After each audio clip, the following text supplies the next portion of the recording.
जय हिंद साथियों, मैं आनंद चौहान आप सभी का हार्दिक स्वागत करता हूं एक नए वीडियो में। तो भाई आज का जो सेशन आप सभी को पता है कि रोज़ाना रात को 8 बजे हमारी क्लास होती है एसएससी जीडी 2025 की जीके की क्लास होती है।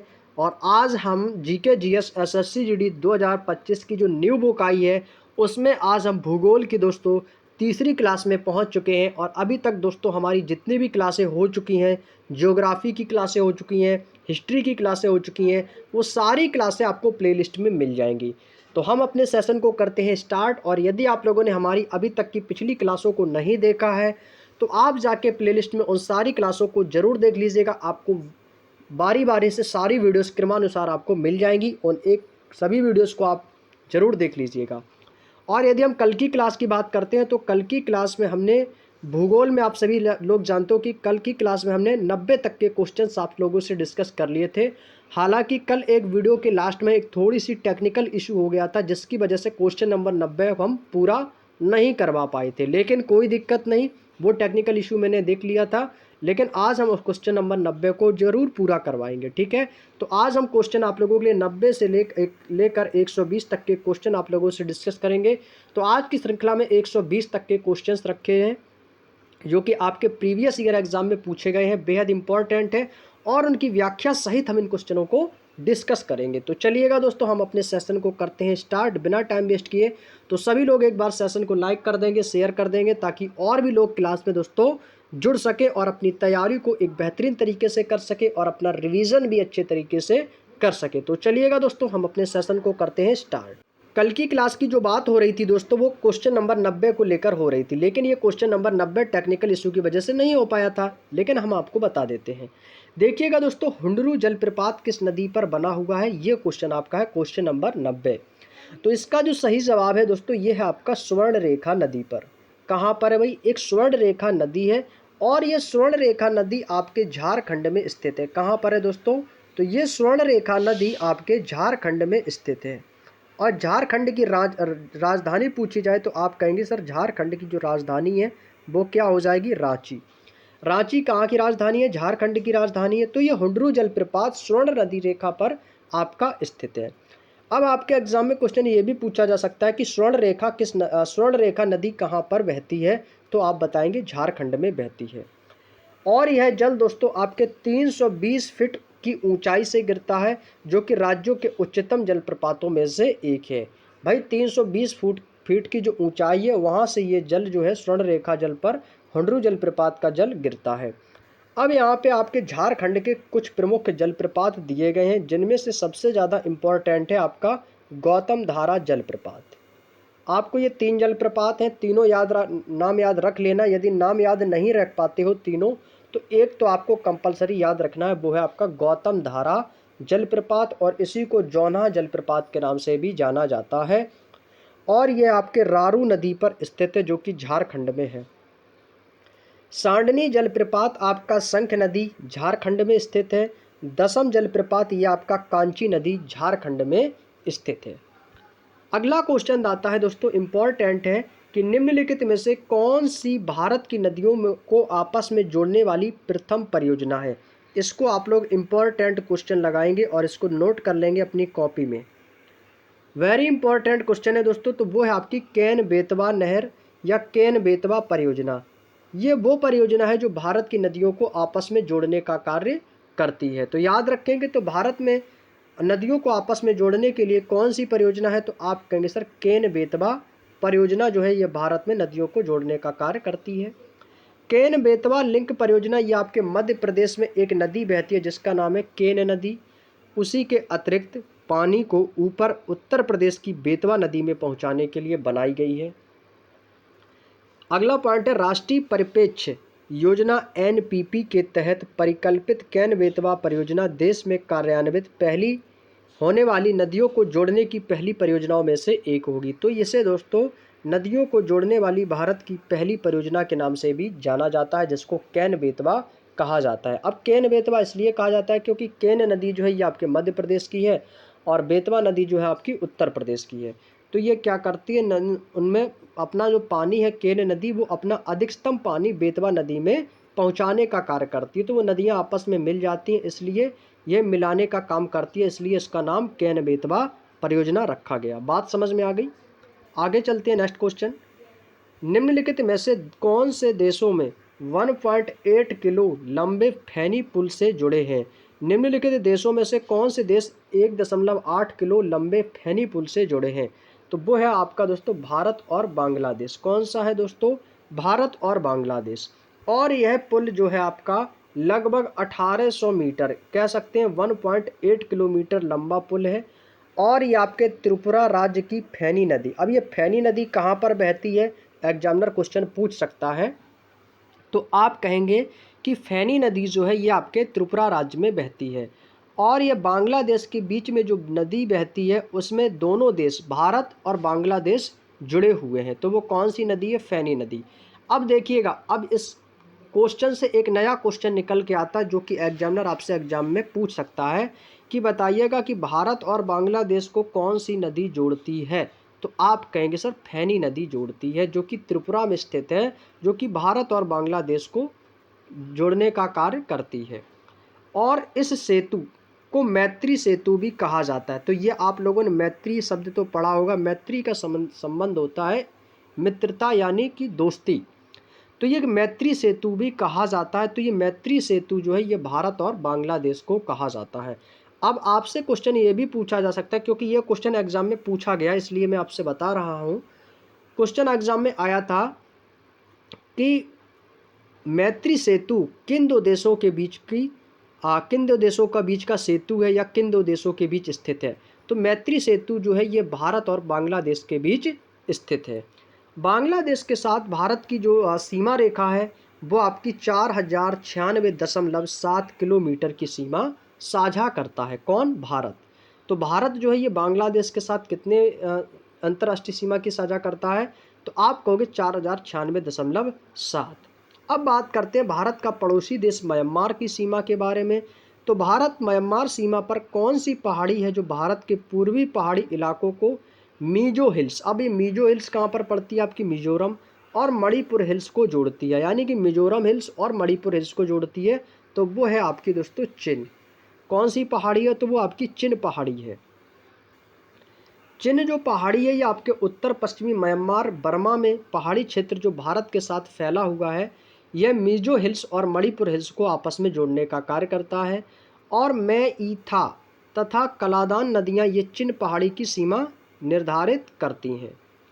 इसके बाद अगला क्वेश्चन है अरावली पर्वत। आप सभी को मैंने बताया था पिछली क्लास में जब मैंने भूगोल स्टार्ट किया था, जो अरावली पर्वत है इसकी सबसे ऊंची चोटी, इसकी सबसे ऊंची जो चोटी है इसको क्या कहा जाता है? गुरु शिखर कहा जाता है।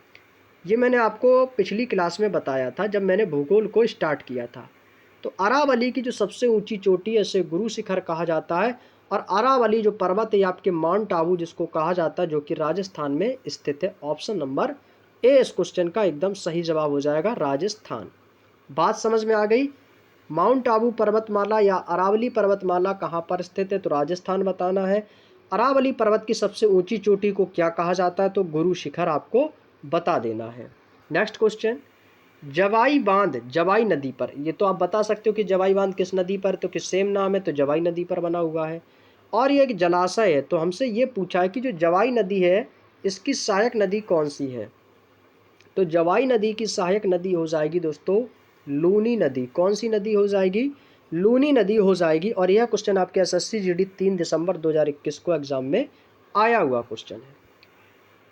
जवाई बांध जवाई नदी पर निर्मित एक जलाशय है जो कि लूनी नदी की एक सहायक नदी है। और यह कहाँ पर बना हुआ है? तो आपको ये इम्पोर्टेंट है, याद रखना, ये आपके राजस्थान में बना हुआ है। तो जवाई बांध किस राज्य में स्थित है? ये क्वेश्चन आपके एग्जाम में बनने के लिए परफेक्ट साबित होगा। तो आप कहेंगे जवाई बांध जो है ये आपके राजस्थान में स्थित है। बात समझ में आ गई। चलिएगा आगे चलते हैं नेक्स्ट क्वेश्चन की ओर। अगला क्वेश्चन है वो राजस्थान के कुछ प्रमुख बांध है। राजस्थान के जितने भी प्रमुख बांध हैं ये आपको याद रखने हैं। ये तीनों आपके लिए इम्पोर्टेंट साबित हैं, तीनों पॉइंट इम्पोर्टेंट है। राणा प्रताप सागर बांध राजस्थान में स्थित है, पर किस नदी पर बना हुआ है? तो आप कहोगे चंबल नदी पर। जवाहर सागर बांध राजस्थान में स्थित है, ये किस नदी पर बना है? तो ये भी आपका चंबल नदी पर बना हुआ है। बीशलपुर बांध ये राजस्थान में स्थित है जो कि बनास नदी पर बना हुआ है। तो तीनों पॉइंट आपको उम्मीद करते हैं याद हो गए होंगे, क्योंकि राणा प्रताप, जवाहर ये दोनों तो राजस्थान के हैं, बट ये आपके चंबल नदी पर हैं दोनों। और बीसल देव और बीसलपुर बांध राजस्थान में, और ये भी आपका बनास नदी पर बना हुआ है। अगला क्वेश्चन, रचना दोआब निम्न में से रचना दोआब निम्न में से किन दो नदियों के बीच स्थित है? दोआब का मतलब होता है किसी दो नदियों के बीच का क्षेत्र, उसको दोआब कहा जाता है। तो वो है आपका रावी और चिनाव नदी। कौन सी है दोस्तों? तो रावी और चिनाव नदी हो जाएगी। चिनाव नदी और रावी नदी के बीच का क्षेत्र दोआब कहलाता है। जस्ट अभी हमने जो आपको बताया कि दोआब किसे कहते हैं, तो दोआब का मतलब होता है दो नदियां। अब जरूरी नहीं कि आपका चाहे चिनाव नदी आ जाए, रावी नदी आ जाए, आप कोई भी दो नदियां ले सकते हो। तो उन दो नदियों के जो बीच का क्षेत्र होता है उसको दोआब क्षेत्र कहा जाता है। और दोआब का मतलब होता है दो नदियों के बीच का क्षेत्र। जरूरी नहीं कि आपकी चिनाव और रावी नदी ही हो, वो नदियां कोई सी भी हो सकती हैं। ठीक है, याद रखिएगा। तो दोआब किसे कहते हैं? दो नदियों के बीच का क्षेत्र दोआब कहलाता है। ये दोआब की परिभाषा है। अब यहाँ पे बात करते हैं जैसे दोआबों के बीच की नदियाँ, जैसे आपका व्यास नदी और रावी नदी के जो बीच का क्षेत्र दोआब होता है उसको बड़ी दोआब कहा जाता है। अब ब्यास और सतलज नदी के बीच का क्षेत्र को हम विष्ट दोआब कहते हैं, और चिनाव और झेलम नदी के बीच के दोआब को हम चाज दोआब कहते हैं। अपने अपने क्षेत्रों में अलग अलग दोआब होते हैं, उनके अलग अलग नाम से जाना जाता है, लेकिन दोआब जो होता है वो सिर्फ और सिर्फ दो नदियों के बीच का क्षेत्र होता है। नेक्स्ट, देश की प्राचीन झीलों में से एक है लेंडिया तालाब। क्या नाम है दोस्तों? लेडिया तालाब झील है। और यह किस भारतीय शहर में स्थित है? यहाँ पे हो रही किस भारतीय शहर में स्थित है लेडिया तालाब? तो ये आपके भोपाल मध्य प्रदेश में स्थित है। ऑप्शन नंबर ए इसका एकदम सही जवाब हो जाएगा। लेडिया तालाब भोपाल में मानव निर्मित एक झील है और इसके पूर्वी छोर पर भोपाल शहर आपका बसा हुआ है, जबकि इसके दक्षिण में वन विहार है जिसको राष्ट्रीय उद्यान स्थित है वहाँ पर। और यहाँ पे दोस्तों कुछ प्रमुख झीलें हैं और वो किस राज्य में स्थित हैं इन पर एक नज़र डालते हैं। तो ये आपको स्क्रीनशॉट ले लेना है, इन सभी का आपको स्क्रीनशॉट ले लेना है और अपनी कॉपी में अच्छे से नोट्स बना लेना है। खुरपा ताल is the most important. Naukuchiya ताल और रूपकुंड, जितने भी ताल वाली झीलें होंगी ये सभी आपको बताना है उत्तराखंड में। कहाँ पर बता देना है? उत्तराखंड में। नल सरोवर मोस्ट इम्पॉर्टेंट लगा लो इसको। कंकरिया हमरसिर ये आपका गुजरात में। नल सरोवर झील कहाँ पर स्थित है? गुजरात में। पिछोला झील मोस्ट इम्पॉर्टेंट लगा लो। और आपका Didwana most important, Rajsamand most important. ये तीनों आपके लिए सबसे ज़्यादा इम्पॉर्टेंट साबित होंगी। ये तीनों एग्ज़ाम में आ चुकी हैं। पिछोला झील, राजसमंद झील और डीडवाना झील, ये आपके राजस्थान में स्थित है। उमियम झील आपकी मेघालय में है और पाला झील आपकी मिजोरम में स्थित है। अब यहाँ से आपको कौन कौन सी चीज़ें सबसे ज़्यादा ध्यान रखने वाली चीज़ें हैं? तो एक तो आपका खुरपा ताल है, नल सरोवर है, पिछोला है, राजसमंद और डीडवाना। ये आपको सब तो याद होनी चाहिए। यदि आप ये सब याद नहीं रख पाते हो, लेकिन ये चीज़ें आपको याद बिल्कुल होनी चाहिए। नेक्स्ट क्वेश्चन, हसदेव और जोंक नदियाँ भारत के किस राज्य में पाई जाती हैं? हसदेव और जोंक नदियाँ ये भारत के किस राज्य में पाई जाती हैं? एसएससी जीडी 3 दिसंबर 2021 को एग्ज़ाम का आया हुआ क्वेश्चन है। तो आप कहोगे सर ये छत्तीसगढ़ में पाई जाती है। कहाँ पर? ये आपकी छत्तीसगढ़ में पाई जाती है। व्याख्या देखते हैं। हसदेव और जोंक नदियाँ महानदी की तो सहायक नदियाँ हैं। अब ये महानदी पर कौन सा बांध स्थित है? हमने कल की क्लास में बताया था कि हीराकुंड बांध भी आपका महानदी पर बना हुआ है। कहाँ पर? और ये महानदी है कहाँ पर? तो आप कहोगे सर ये उड़ीसा में स्थित है। कहाँ पर है? उड़ीसा में स्थित है। और हीराकुंड बांध भी आपका इसी महानदी पर बना हुआ है। ये हमने कल की क्लास में आपको बताया भी था। और ये दोनों नदियाँ हसदेव नदी और जोंक नदी, ये दोनों नदियाँ छत्तीसगढ़ राज्य में बहती हैं। महानदी की सहायक नदियाँ जैसे शिवनाथ, हसदेव, मांड, एब और तेल नदी, ये सभी महानदी की प्रमुख सहायक नदियाँ हो जाएंगी। क्लियर? चलिएगा, उम्मीद करते हैं दोस्तों आपको बातें समझ में आ रही होंगी। अगला क्वेश्चन है भाई, ये क्वेश्चन तो भाई बता सकते हो, बिल्कुल आसान सा क्वेश्चन है कि चिल्का झील, भाई चिल्का झील कहाँ पर है? तो आप कहोगे सर ये तो उड़ीसा में स्थित है। कहाँ पर है? उड़ीसा में स्थित है, जो कि भारत की सबसे बड़ी खारे पानी की झील है और ये आपके उड़ीसा राज्य में स्थित है। ये खारे पानी की झील के बारे में मैंने आपको बताया भी था। मीठे पानी की झील को बुलर झील कहा जाता है और चिल्का झील जो ये भारत की, यहाँ पे भारत की बात हो रही है तो भारत की सबसे मीठे पानी की झील बुलर झील, और आपको खारे पानी की पूछी जाएगी तो चिल्का झील। चिल्का झील कहाँ पर हो जाएगी? उड़ीसा में। नेक्स्ट क्वेश्चन, बंगाल टाइगर को किस वर्ष भारत में राष्ट्रीय पशु स्वीकार किया गया था? जो आपका बंगाल टाइगर होता है, टाइगर मीन्स क्या होता है? टाइगर मीन्स क्या होता है? बाघ होता है। तो जो बाघ है बंगाल टाइगर, ये भारत का राष्ट्रीय पशु स्वीकार किया गया था। इसे कब स्वीकार किया गया? तो आप कहोगे सर 1972 में। कब? 1972 में इसको स्वीकार किया गया। तो ऑप्शन नंबर सी। अब आपसे पूछा जाए भारत का राष्ट्रीय पशु क्या है, तो आप कहोगे बाघ है। ठीक उसी प्रकार से भारत का राष्ट्रीय, यदि आपसे राष्ट्रीय पुष्प पूछा जाए, राष्ट्रीय पुष्प, तो राष्ट्रीय पुष्प होता है पलाश। राष्ट्रीय वृक्ष होता है अशोक। राष्ट्रीय मिठाई होती है भारत की जलेबी। भारत का राष्ट्रीय खेल है हॉकी, है ना। तो ये जितने भी आपके नेशनल चीज़ें हैं आपके विभिन्न देशों की, अब ज़रूरी नहीं कि आपको भारत का ही याद रखना है, आपको भारत के साथ विभिन्न देशों के जितने भी आपके नेशनल गेम्स हैं उनके भी नाम आपको पता होने चाहिए। जैसे भारत का राष्ट्रीय खेल क्या है? हॉकी है। इंग्लैंड का राष्ट्रीय खेल क्या है? क्रिकेट है। चाइना का राष्ट्रीय खेल क्या है? टेबल टेनिस है। ठीक है। स्पेन का बुल फाइटिंग है। तो ऐसे आपको विभिन्न देशों के नेशनल गेम्स पता होने चाहिए। यहाँ पे पॉइंट दिया कि बंगाल टाइगर को 18 नवंबर 1972 में भारत का राष्ट्रीय पशु स्वीकार किया गया और भारत में सबसे ज़्यादा बाघ आपके मध्य प्रदेश राज्य में पाए जाते हैं। ये क्वेश्चन तो सभी को पता होगा, इम्पोर्टेंट लगा लेना भाई, ठीक है। और मध्य प्रदेश में दोस्तों आपको सफ़ेद बाघ भी पाए गए हैं। कहाँ पर? मध्य प्रदेश में सफ़ेद बाघ भी पाए जाते हैं।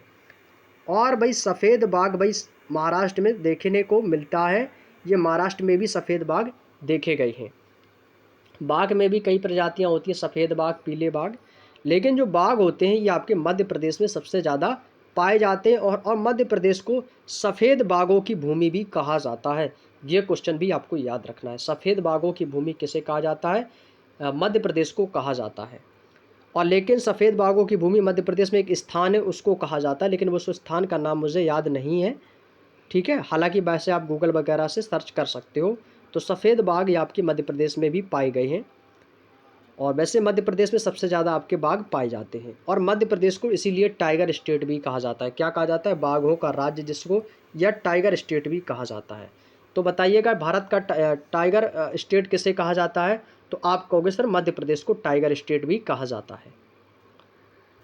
आगे दिया गया है कि निम्न में से कौन सा बांध स्वर्ण रेखा नदी पर है? तो स्वर्ण रेखा नदी की हमने अभी जस्ट पहला ही क्वेश्चन बात किया था कि जो स्वर्ण रेखा नदी है ये आपसे पूछा है कि कौन सा बांध है, तो वो है आपका चांडिल बांध। कौन सा है दोस्तों? चांडिल बांध जो है ये आपका स्वर्ण रेखा नदी पर बना हुआ है।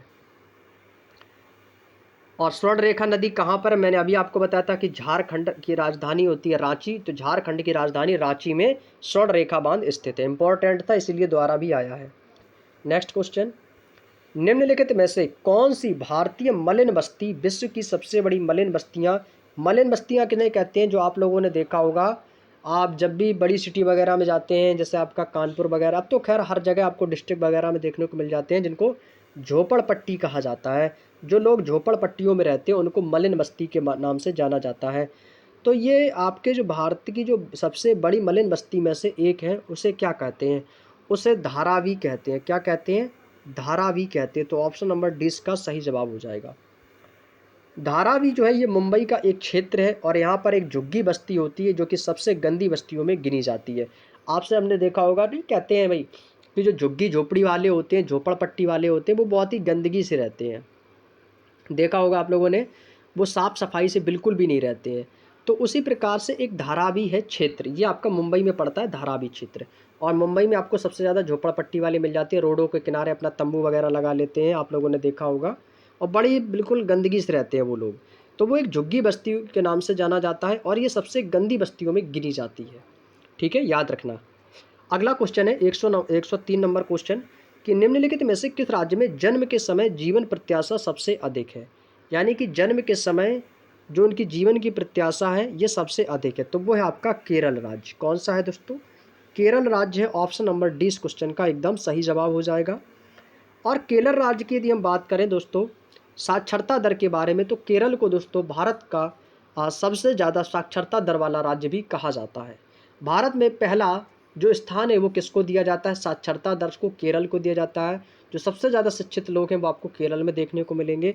और भारत की जो जीवन प्रत्याशा है सबसे अधिक केरल राज्य में 74.9 वर्ष, पुरुषों में 72 और महिलाओं में 77.8 है। और साक्षरता दर में सबसे अग्रणी राज्य जो है आपका केरल आता है। और केरल की यदि आपसे कैपिटल यानी कि राजधानी पूछी जाए तो तिरुवनंतपुरम बता देना। क्या होती है केरल की राजधानी? तिरुवनंतपुरम होती है। सभी को पता हुई राजधानी याद रखना, क्योंकि एग्जाम में आपकी एक राजधानी जरूर पूछी जाती है। भारत की निम्नलिखित में से किस झील को रामसर स्थलों में शामिल नहीं किया गया? रामसर स्थल का मतलब होता है रामसर साइट्स। हमने आपको रामसर साइट्स के बारे में बताया भी था। आपके रामसर जो साइट्स हैं, रामसर साइट्स में शामिल नहीं किया गया, इनके बारे में पूछा है। तो भारत की कौन सी ऐसी झील है जिसको शामिल नहीं किया गया है? तो वो आती है दोस्तों आपकी डल झील। कौन सी झील? अब ये डल झील कहाँ पर है? तो ये आपके जम्मू कश्मीर में स्थित है। कहाँ पर है? जम्मू कश्मीर में स्थित है। और इसको रामसर साइट में शामिल नहीं किया गया है। और यह डल झील आपके जम्मू कश्मीर राज्य में स्थित है। और ये क्वेश्चन आपके एग्जाम के लिए इंपॉर्टेंट है, क्योंकि डल झील कहाँ पर स्थित है तो आपसे पूछा जाता है। तो ये आपको बता देनी है। डल झील आपकी जम्मू कश्मीर में स्थित है। तो चिल्का झील कहाँ पर? अभी हमने बताया था, चिल्का झील आपकी उड़ीसा में स्थित है। लोकटक झील कहाँ पर स्थित है? तो ये आपकी मणिपुर में स्थित है। इसके बारे में हमने कल बताया था, लोकटक झील के बारे में। ठीक है, चलिएगा अगला पॉइंट। चिल्का झील जो है दोस्तों आपके उड़ीसा में है। लोकटक झील अभी हमने आपको बताया मणिपुर में। और कीठम झील जो है आपकी उत्तर प्रदेश में राज्य में स्थित है। ये तीनों याद रख लो, ठीक है। ये तीनों आपके लिए इंपॉर्टेंट साबित होंगी, इनको याद रख लो। 3 झीलें हैं, बेसिक सी हैं, याद रख लोगे। चिल्का उड़ीसा है, लोकटक मणिपुर है और कीठम उत्तर प्रदेश है। आगे चलते हैं। Question number 105। कबिनी नदी इनमें से किस नदी की महत्वपूर्ण सहायक नदी है?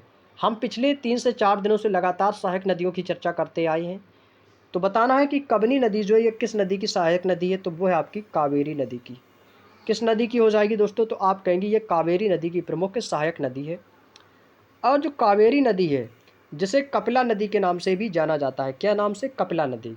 और ये भारत के केरल और कर्नाटक राज्यों में बहने वाली एक नदी है। और ये कावेरी नदी की एक सहायक नदी भी मानी जाती है। हालांकि कावेरी नदी की सहायक नदियां और भी हैं, जैसे आपकी लक्ष्मण है, लक्ष्मण अमरावती भवानी, तीर्थ नदी, काबनी स्वर्णावती, हरंगी, हेमवती, सिमसा और अर्कावती। ये भी दोस्तों विभिन्न नदियां कावेरी नदी की प्रमुख सहायक नदी हैं। कावेरी नदी कहाँ पर गिरती है? ऑप्शन में आपको बहुत सारे मिल जाएंगे, अरब सागर, बंगाल की खाड़ी। तो कहाँ बताएंगे? बंगाल की खाड़ी में कावेरी नदी गिरती है। शिव समुद्रम जलप्रपात is the most important question. अब तक का एग्जाम में सबसे ज़्यादा बार पूछा जाने वाला क्वेश्चन है। शिव समुद्रम जलप्रपात किस नदी पर बना है? तो आप कहोगे सर कावेरी नदी पर बना हुआ है। इसका मैं आप लोगों के लिए स्क्रीनशॉट लेने के लिए समय दे रहा हूँ, इसका स्क्रीनशॉट ले लो। शिव समुद्रम जलप्रपात अपने कॉपी में नोट्स बना के इंपॉर्टेंट फैक्ट बना के लिख लो। शिव समुद्रम जलप्रपात किस नदी पर बना हुआ है? तो कावेरी नदी पर बना है। नेक्स्ट, निम्नलिखित में से कौन सी प्रायद्वीपीय नदी भारत की पूर्व से पश्चिम की ओर बहने वाली नदी है? कौन सी नदी जो है पूर्व से पश्चिम की ओर बहती है? तो वो है दोस्तों आपकी नर्मदा नदी। नर्मदा नदी जो है आपके मध्य प्रदेश में इसका उद्गम स्थान हुआ है, नर्मदा नदी का। नेक्स्ट, नदी कौन सी नदी पीर पंजाल, कौन सी नदी जो है पीर पंजाल पर्वतमाला से समानांतर उत्तर पश्चिम दिशा में बहती है और किश्तवाड़ के पास पर्वतमाला को काटती है? तो वो है आपकी चिनाव नदी। कौन सी नदी है? चिनाव नदी हो जाएगी। चिनाव नदी पीर पंजाल पर्वतमाला के समानांतर उत्तर पश्चिमी दिशा की ओर बहती है और किश्तवाड़ के पास पर्वतमाला को काटती है। गोरी चैन रिक्त स्थान में स्थित सबसे ऊंची पर्वत चोटी कौन सी है? भाई एक गोरी चैन है, ये एक ऊंची पर्वत चोटी है। ये किस राज्य में स्थित है? गोरी चैन। तो ये आपके अरुणाचल प्रदेश राज्य में स्थित है। कहाँ पर है दोस्तों? तो आप कहोगे सर ये अरुणाचल प्रदेश राज्य में स्थित है गोरी चैन पर्वत चोटी। ये भारत के अरुणाचल प्रदेश राज्य में स्थित है। और ये तवांग और पश्चिम कामेंग जिलों के बीच में मौजूद एक पर्वत की चोटी है। सूती वस्त्र कैलिको की उत्पत्ति भारत के किस वर्तमान राज्य से हुई है? जो आपका सूती वस्त्र होता है उसका नाम है कैलिको। तो इसकी शुरुआत हुई है केरल राज्य से। अब इसको याद रखने की ट्रिक है आसानी से। अब केलिको बोलो और केरल बोलो, केली केरल, तो का और ला दोनों में आ रहा है, तो केलिको को क्या बनाएंगे, केरल। तो केलिको कहाँ से उत्पत्ति हुई है, केलिको सूती वस्त्र की, तो केरल से हुई है। ठीक है, क्लियर, याद हो गया। अगला पॉइंट है, भारत के केरल राज्य के कालीकट बंदरगाह पर वहाँ से इंग्लैंड देश जाने वाले कपास को कैलिको कहा जाता है। इसकी साधारण जो बुनावट होती है वो सफ़ेद सूती कपड़े को इंग्लैंड में कैलिको कहते हैं और इसे भारत का कॉटनोपोलिस भी कहा जाता है। भारत के किस राज्य को भारत का कॉटनोपोलिस कहा जाता है, तो आप कहोगे सर केरल को कहा जाता है। उत्तर भारत का मैनचेस्टर किसे कहा जाता है, तो कानपुर को कहा जाता है।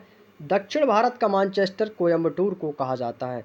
ये दोनों आपके लिए इम्पोर्टेंट होंगे और काफ़ी लोग इसमें कन्फ्यूज़न भी कर लेते हैं और गलती से आंसर दे देते हैं।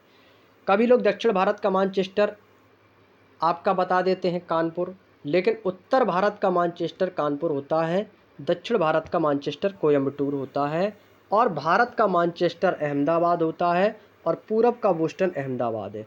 यहाँ से जो आपका भारत का मैनचेस्टर, पूरब का बोस्टन, ये दोनों अहमदाबाद होंगे। उत्तर भारत का मैनचेस्टर कानपुर और दक्षिण भारत का मैनचेस्टर कोयम्बटूर। ये आप लोग इसका स्क्रीनशॉट ले लो, इन चारों का स्क्रीनशॉट ले लो आप लोग। ये जो मैंने 4 पॉइंट ब्रैकेट में क्लोज किए हैं, इन चारों का आप लोग स्क्रीनशॉट ले लो एक बार। याद है तो अच्छी बात है, नहीं याद है तो लिख लो कॉपी में। अगला क्वेश्चन है, आदि कैलाश पर्वत किस राज्य में स्थित है। भाई कैलाश पर्वत सभी लोग जानते हो कहाँ पर है, अरुणाचल प्रदेश, उत्तराखंड में स्थित है। कहाँ पर है, उत्तराखंड में स्थित है कैलाश पर्वत, जहाँ पर भगवान शिव का स्थान माना जाता है। तो ये कैलाश पर्वत उत्तराखंड राज्य के पिथौरागढ़ जिले में स्थित है। कहाँ पर है भाई, पिथौरागढ़ जिले में स्थित है और ये अपनी प्राकृतिक सुंदरता के लिए सबसे ज़्यादा प्रसिद्ध है। बहुत सारे लोग पर्यटक जो हैं वो यहाँ पर आते हैं घूमने के लिए कैलाश पर्वत पर। फूलों की घाटी इसी को कहा जाता है, राष्ट्रीय उद्यान उत्तराखंड। और फूलों की घाटी कल भी हमने बताया था कि उत्तराखंड को भी कहा जाता है, जो कि गढ़वाल क्षेत्र में है। और उत्तराखंड राज्य की सबसे लंबी नदी को काली नदी भी कहा जाता है। उत्तराखंड की राज्य की जो सबसे लंबी नदी है वो काली नदी है। और काली नदी किसे कहा जाता है, तो काली नदी शारदा को कहा जाता है। काली नदी किसे कहा जाता है, काली नदी किसे कहा जाता है, तो आप कहोगे शारदा नदी को काली नदी भी कहा जाता है। ये क्वेश्चन एग्जाम में पूछा जा चुका है, याद रखना। ठीक है, चलिएगा। उत्तराखंड राज्य की सबसे लंबी नदी काली। नेक्स्ट, दिल्ली, मुंबई, चेन्नई, कोलकाता के 4 प्रमुख शहरों को जोड़ने वाला स्वर्णिम चतुर्भुज परियोजना का हिस्सा कौन सा है, तो वो है आपका भारतमाला। क्या नाम है उसका, भारतमाला स्वर्णिम चतुर्भुज परियोजना। दिल्ली, मुंबई, चेन्नई और कोलकाता को 4 प्रमुख शहरों को जोड़ता है। नेक्स्ट, भारतीय राष्ट्रीय राजमार्ग प्राधिकरण अधिनियम 1988 के द्वारा राष्ट्रीय राजमार्ग विकास परियोजना आरंभ हुई थी और इसमें 7 चरण थे। इससे पहले चरण में स्वर्णिम चतुर्भुज योजना के तहत भारत के 4 महानगर को आपस में जोड़ा और इससे 4 से 6 लेन वाले सड़क मार्गों द्वारा जोड़ने की योजना बनाई गई थी। भारत में वन संरक्षण अधिनियम किस वर्ष पारित किया गया। इम्पॉर्टेंट क्वेश्चन है, वेरी इम्पॉर्टेंट। और ये एसएससी जीडी 2021 का क्वेश्चन है, तो 2025 में पूछे जाने की संभावनाएं ज़रूर है। तो आप कहोगे सर ये 1980 में ये पारित किया गया था। भारत का जो वन संरक्षण अधिनियम है ये आपका 1980 में पारित किया गया था। क्लियर, चलिएगा नेक्स्ट क्वेश्चन। अगले क्वेश्चन पे चलते हैं। भारत में वन संरक्षण अधिनियम 1980 में पारित किया गया। इससे वनों की कटाई को सीमित करने के लिए जैव विविधता और वन्य जीव क्षेत्रों को बचाने का टारगेट रखा गया। वन संरक्षण अधिनियम 1980 को 1988 में थोड़ा सा इसमें क्या किया गया था, संशोधन किया गया था, जिसमें वन्य जीव संरक्षण अधिनियम 1972 का संशोधित किया हुआ और पर्यावरण संरक्षण अधिनियम 1986 को इसमें 2 संशोधन हुए थे।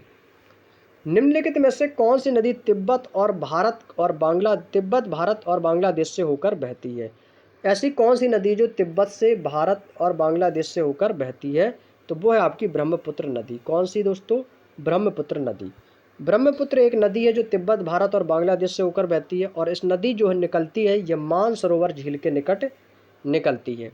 और आप सभी को मैंने बताया भी था कि बांग्लादेश में गंगा नदी को पद्मा कहा जाता है और ब्रह्मपुत्र को बांग्लादेश में जमुना कहते हैं। और गंगा को क्या कहते हैं भाई?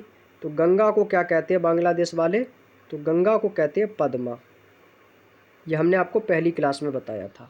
जो बांग्लादेश की जो वहाँ के जो निवासी हैं वो गंगा को पद्मा कहते हैं और ब्रह्मपुत्र को जमुना कहते हैं। ठीक है, क्या कहते हैं? जमुना, याद रखना।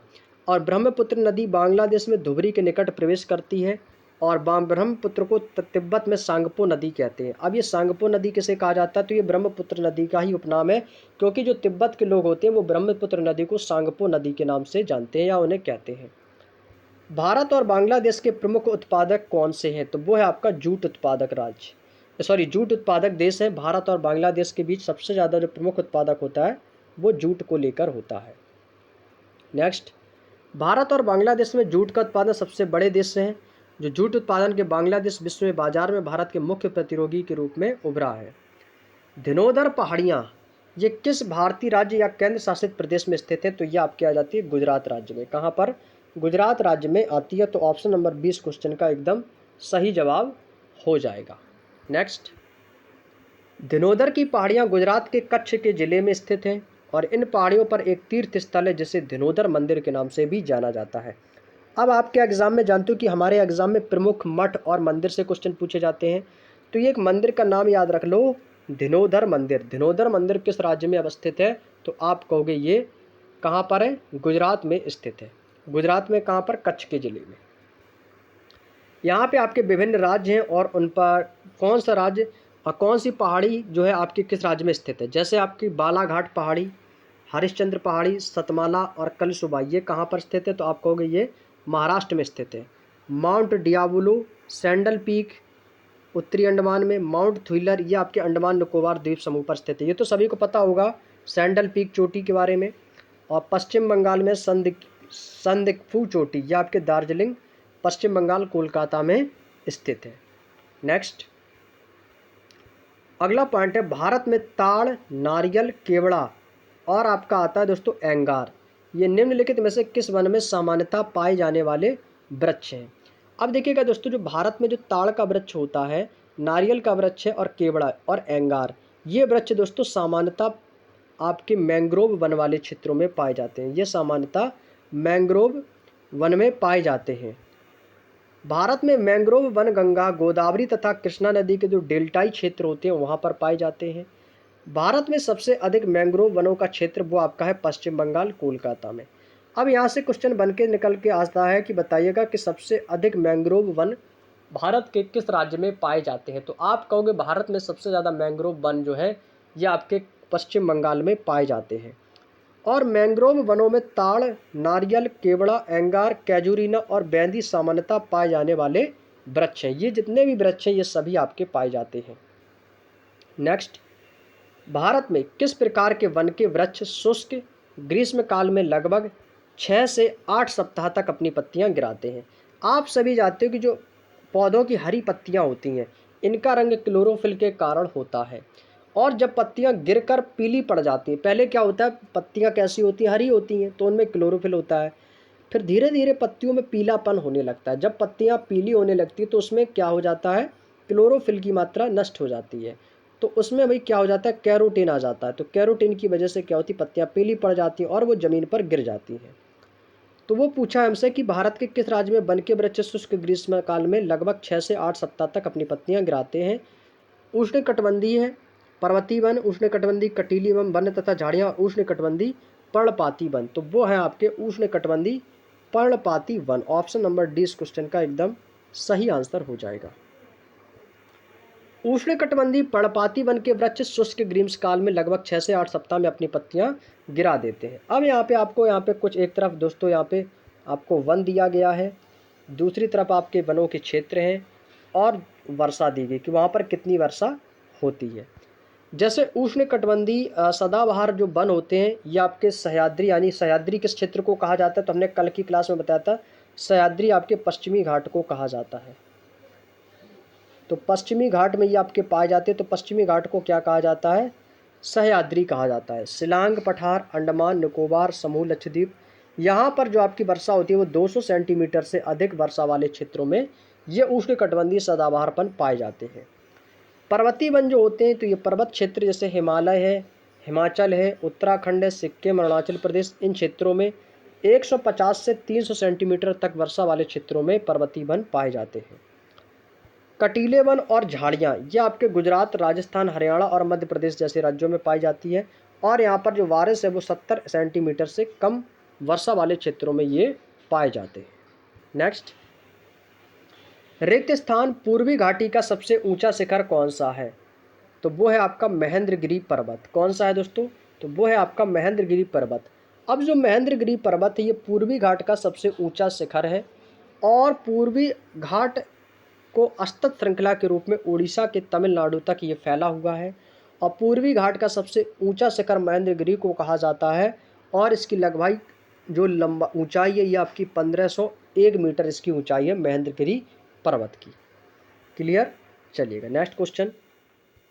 अगला पॉइंट आता है दोस्तों, पूर्वी घाट और पश्चिमी घाट पर नीलगिरी की पहाड़ियों पर मिलते हैं और जो आपकी गारो है, खासी है, जैंतिया पहाड़ियाँ ये तो आपको मैंने कल की क्लास में भी बताया था, ये तो मेघालय की जनजातियों के नाम पर पड़ा है क्योंकि मेघालय में ये सबसे ज़्यादा जनजाति हैं। आपकी गारो एक जनजाति है, खासी है, जैंतिया है, ये एक जनजातियाँ होती और इन्हीं के नाम पर इन पहाड़ियों का नाम रखा गया।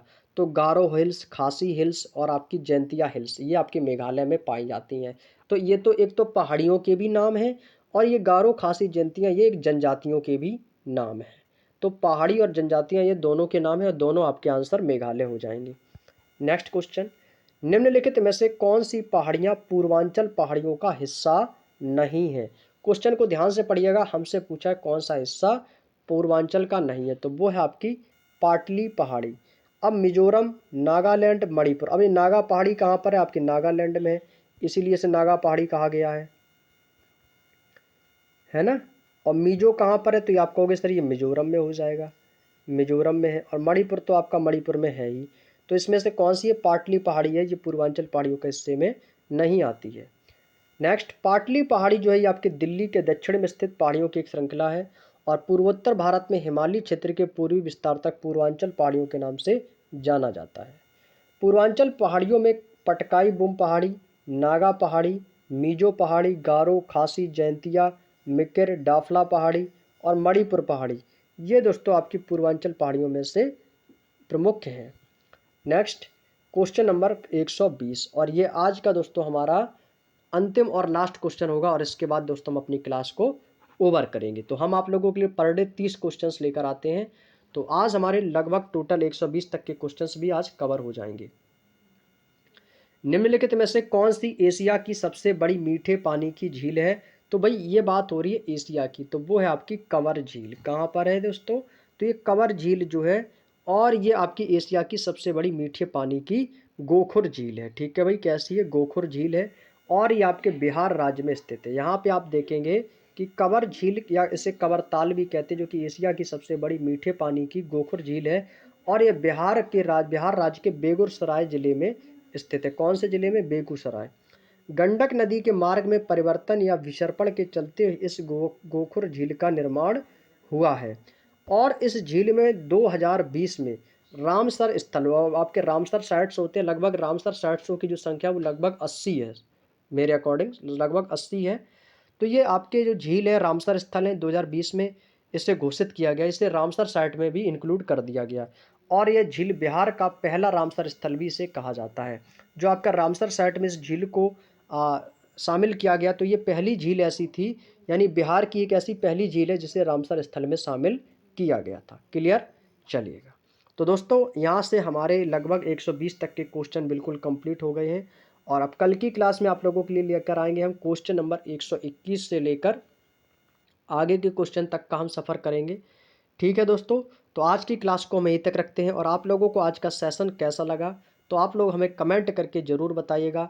और हाँ, वीडियो यदि आपको पसंद आया हो, वीडियो अच्छा लगा हो, यदि आपका रिवीजन अच्छे से हो गया होगा, चीज़ें अच्छे से समझ में आ गई हों, तो वीडियो को लाइक ज़रूर कर दें दोस्तों। ठीक है भाई, वीडियो अच्छा लगा तो लाइक कर दीजिएगा और चैनल पर आप यदि पहली बार विजिट किए हो तो चैनल को सब्सक्राइब भी कर लेना। साथ ही साथ आप बेल आइकन को भी ऑन कर लेना ताकि आपको डेली क्लासेस का नोटिफिकेशन सही समय पर मिल सके। आप सभी जानते हो कि हमारे टीचिंग विद अनंत चौहान परिवार में आपको सभी बुक्स की पब्लिकों की सॉल्यूशन करवाई जाती हैं और इसी के साथ साथ आपको उनकी पीडीएफ भी प्रोवाइड कराई जाती है। तो आप लोग चैनल से ज़रूर जुड़िएगा और भी अपने दोस्तों को जोड़ने की कोशिश करेंगे। और साथ ही साथ यदि आप लोग चाहते हो कि सर आप हमें एसएससी जीडी 2025 की बुक का फ्री में पीडीएफ भी प्रोवाइड करवा दें, तो बिल्कुल करवा दिए हैं। आपको हमारे टेलीग्राम चैनल का लिंक मैंने डिस्क्रिप्शन में दे रखा है, आप जाके उस पर ज्वाइन हो जाइएगा। तो आपको फाइल में जाना है और वहाँ से आप हमारे इस एसएससी जीडी 2025 की आरडब्ल्यूए की न्यू बुक के कंप्लीट बुक के चारों बुक्स की आपको पीडीएफ फ्री में मिल जाएगी और जहाँ के आप वहाँ से डाउनलोड कर सकते हो। ठीक है दोस्तों, यदि आपको लगी हो कि वास्तव में आपने हमारी हेल्प की है तो प्लीज़ हमारा सपोर्ट करिएगा, चैनल को सब्सक्राइब करिएगा और अपने भी दोस्तों को सलाह दीजिएगा जुड़ने के लिए। ठीक है, और यदि आप लोग जीके जीएस की ट्रिक्स वाले चैनल से नहीं जुड़े हैं, आप लोगों के लिए जीके जीएस पर हम डेली आपको ट्रिक्स वाली क्वेश्चंस लेकर आते हैं ताकि आप ट्रिक्स से ज़्यादा मैक्सिमम क्वेश्चन याद हो सके। यदि आप लोगों ने उस चैनल को भी ज्वाइन नहीं किया है तो आपको हमारे व्हाट्सअप चैनल का लिंक डिस्क्रिप्शन में दिया गया, तो व्हाट्सअप चैनल को भी आप लोग ज्वाइन कर लें। हम व्हाट्सअप चैनल पर आपको पर डे जीके जीएस की ट्रिक प्रोवाइड कराते हैं। तो चलिएगा दोस्तों, उम्मीद करते हैं आप लोग उस चैनल से जरूर जुड़े होंगे। नहीं जुड़े हैं तो लिंक डिस्क्रिप्शन में दिया है, तो जुड़ जाइएगा, चैनल को सब्सक्राइब करिएगा और हाँ, वीडियो के लास्ट में एक प्यारा सा कमेंट जरूर कर दीजिएगा कि आपको क्लास कैसी लगी। और आप लोगों की जो भी डिमांड हो, जो भी रिक्वायरमेंट हो, तो आप हमें कमेंट बॉक्स में बता दें, तो उसको हम कोशिश करेंगे उसकी आपकी डिमांड को पूरा किया जाए। ठीक है दोस्तों, तो चलिएगा, आप सभी साथियों का बहुत बहुत धन्यवाद। मिलते हैं कल सुबह 10 बजे रीजनिंग की क्लास में। तब तक के लिए सभी को जय हिंद, जय भारत, शुभ रात्रि, टेक केयर।